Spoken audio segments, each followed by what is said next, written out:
All right, we are back with the Liar Society, and we are at chapter 28, Jack. Warning, keep out, authorized personnel only. Hazardous materials entering the area can expose you to dangerous chemicals. I stare out at the bold caution signs. There are at least a dozen planted in the ground between where I'm standing and the landfill. The lights inside the factory are buzzing. I step closer and lean forward, narrowing my eyes as I stare up ahead and I look at the logo that I know by heart. Hunt International. I can see right away that vats of dark liquid with swirls of white foam are being dumped into three enormous unlined pits. All the hazardous waste, the byproduct of the waterproofing solution our company makes, is going straight into the ground. There must be an explanation. Yates is the one who did something bad.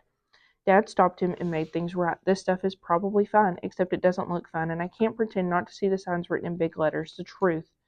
Spelled out in front of me, in black and white, and in red and yellow. Hunt International, my family company, is dumping dangerous chemicals in this secret place, perfectly hidden on the other side of paradise. Dad lied.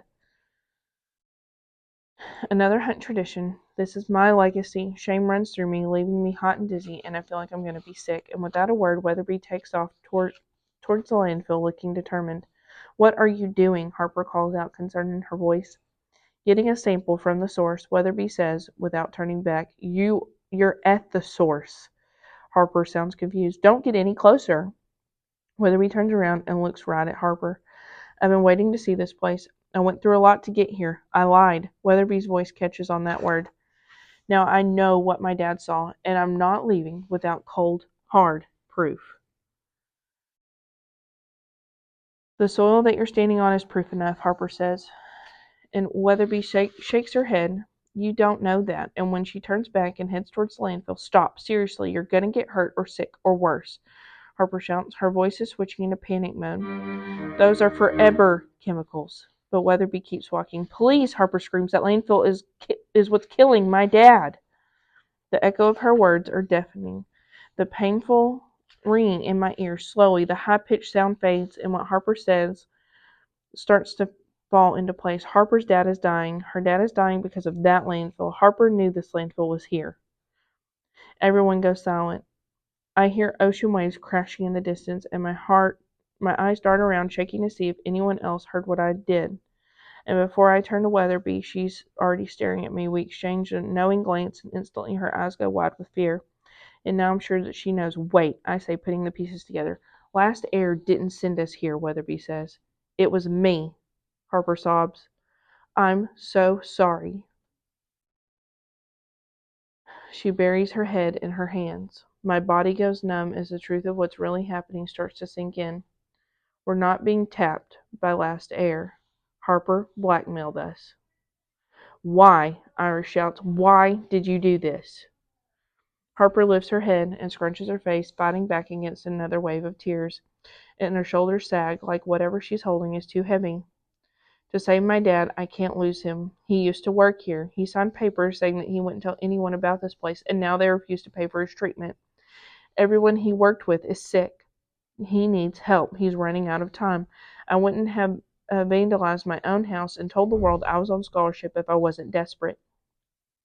I worked so hard to belong at Boston, but I had to look like a victim so you wouldn't suspect me. Harper's crying so hard now that her whole body is shaking. Your dad got sick working here, Iris clarifies. Harper nods. The doctors say that his symptoms are from being exposed to forever chemicals through breathing the air and drinking the water. I feel a sharp pang of guilt whenever my heart sinks because the person who poisoned her dad and all these other people is my dad, and I flash back at Yates' letter. I know what you did and what you're likely still doing. He had to be talking about the landfill. The landfill is private property, isolated, off the radar. Employees sign away their rights. My heart twists in my chest. And Dad lets kids from the Boston school come here every year, but the landfill is so well hidden that they would never find it. Now I'm worried because the kids who visited are all exposed to these chemicals too. Our family vacation's on Heart Isle, even if it's just for a short time, that can't be good for any of us, and my eyes burn. The worst part is that Hunt makes waterproofing that comes with a lifetime warranty. Dad jokes our products have at least 9 lives. I always thought the promise of longevity was good, but secretly dumping dangerous chemicals that last forever and make people sick and refusing to stop isn't just bad, it's worse than that. It's evil. You should sue for medical damages, Iris says, like Lopez, Spire, and Klein. We don't have money for a lawyer. Harper's voice hitches. We don't have money for anything. My mom can't even work anymore. She's home with my dad, and her eyes fill with tears again. She doesn't bother wiping them away. We need money now, she says. This was the first thing I asked for from Jack and Prez, but they didn't pay. And without money, I needed proof that this landfill is real, and that Hunt is covering up legal documents and soil. You could have just asked me for help, Iris's brow pinches. You didn't need to blackmail me to get these documents. I did ask you, Harper says. It was after you told me that you were worried about what your mom was up to, but you couldn't get into her computer. You said that it would take a few people to get to the documents, and I didn't think that I was going to need your help. I was going to get money. Then whenever the work didn't work out, it was too late. You wouldn't even talk to me. Iris swallows. I'm still really, really sorry for how I acted. I know, Harper nods. I'm sorry too. What about the little girl? Prez asks. Harper raises her hand. I downloaded an app that changes your voice. It was free. Iris sighs loudly. So we all came all this way to see a landfill, and that we're never going to know who stole the money for our trip. I stole the Heart Isle money. Harper is sobbing uncontrollably now and shaking so hard. What? Iris sounds horrified. That's seriously criminal. Harper is ugly, crying, nostrils flared, hunched over and breathing heavily, her face contorted in pain. I wasn't trying to get the trip canceled. I didn't know Student Fund 3 was the money for Heart Isle.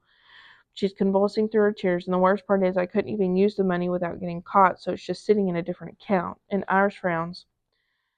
I didn't even get I don't even get how you stole the money. My aunt works at HP Bank. I'm always with her helping out, shredding papers and filing things. I know where they keep the spare security token.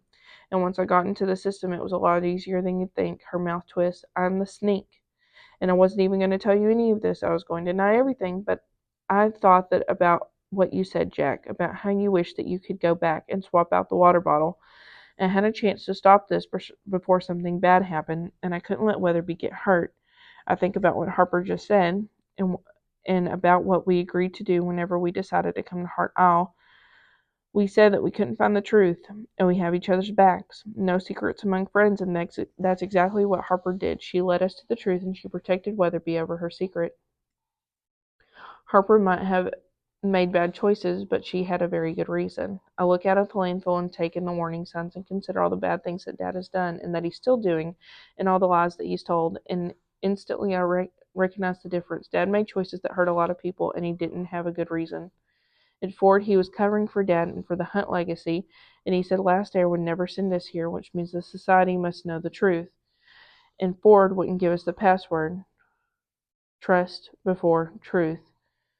I was trying not to trust Ford, and I know I'm right to trust Harper. I need to fight for the truth. I take in a deep breath and I say, no secrets among friends. What? Harper looks stunned, but we're trying to save your dad. A lump forms in my throat and I push past it and I force my words out. I'm sorry. I didn't know any of this, but I did now.